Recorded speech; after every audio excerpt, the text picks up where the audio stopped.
Hello hi అండి, welcome back our channel. ఈరోజైతే మనం ఉల్లిగడ్డ కారం చేసేద్దాం. దానికోసం అయితే నేను ఒక 5-6 ఉల్లిగడ్డలు అయితే తీసుకున్నాను. తెల్లగడ్డలు, ఉప్పు, పోపు తాలింపు పెట్టేసుకుందాం. మనమైతే ఇవి సన్నగా తరుక్కుందాం. ఇప్పుడైతే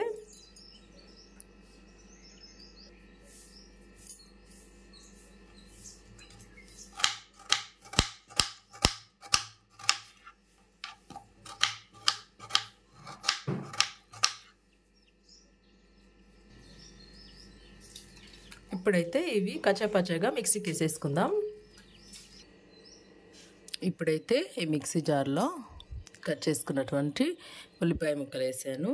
అలాగే తెల్లవాయలు కూడా వేసేస్తాం. ఒక 5-6 వేసేస్తున్నాను.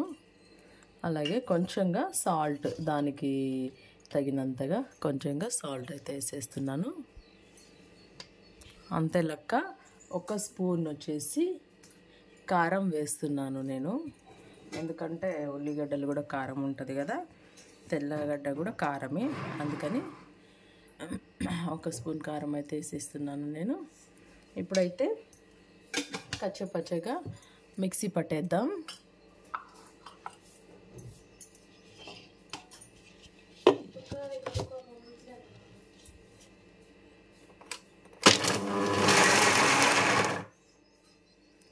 అంతే. ఇప్పుడైతే నేను బాండ్లీ పెట్టి ఆయిల్ వేసేసాను. ఆయిల్ వేడెక్కిపోయింది.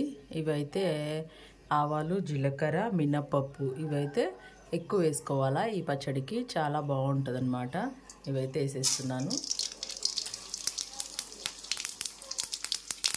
అలాగే ఒక 3 అయితే ఎండుమిర్చి వేసేస్తున్నాను.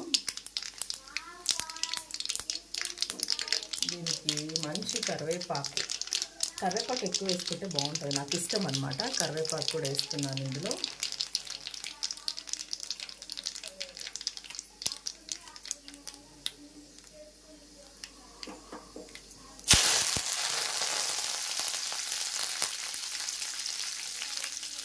అంతే లెక్క. మనము కచ్చపచ్చగా మిక్సీ పట్టుకున్నటువంటి ఈ పచ్చడి ఇలాగైతే పట్టుకున్నాను, ఇందులో వేస్తున్నాను.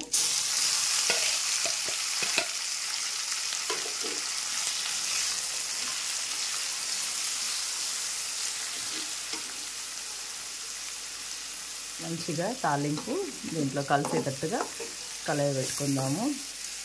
మనం తర్వాత అయినా చూసి ఉప్పు వేసుకోవచ్చు, కావాలంటే కారం కూడా తగ్గి ఉంటే తర్వాత కొంచెం యాడ్ చేసుకోవచ్చు మనం కావాలనిపిస్తే. అలా మంచిగా తిప్పేసి మూత పెట్టుకొని ఒక 5 మినిట్స్ మగ్గించుకుందాము ఈ ఉల్లిగడ్డ పచ్చడిని, పచ్చి వాసన పోయేంత వరకు.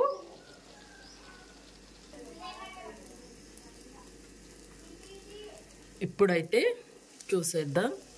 చూసారా, మంచిగా మగ్గిపోయింది.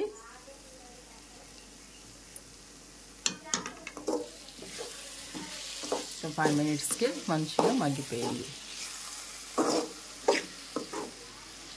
ఇంకా ఇదే ఉల్లిగడ్డ కారం అనేది మిక్సీలో వేసుకొని ఫుల్ ఆఫ్ ఇలా కచ్చాపచ్చగా కాకుండా పేస్ట్ లెక్క కూడా చేసుకుంటారు. అది దోశ మీద వేసుకొని తిండికైతే బాగుంటుంది. నేనైతే ఈరోజు ఇలా దోశల కోసం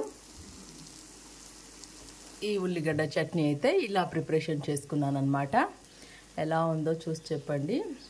మీరైతే ఈ వీడియో చూసే ముందు ఒక లైక్ అయితే ఇవ్వండి, అలాగే షేర్ చేయండి. మీరు చూసే ముందు అనేక మందికి రీచ్ అవుతుంది, ఎక్కువ మంది చూడటానికి అవైలబుల్గా ఉంటుంది.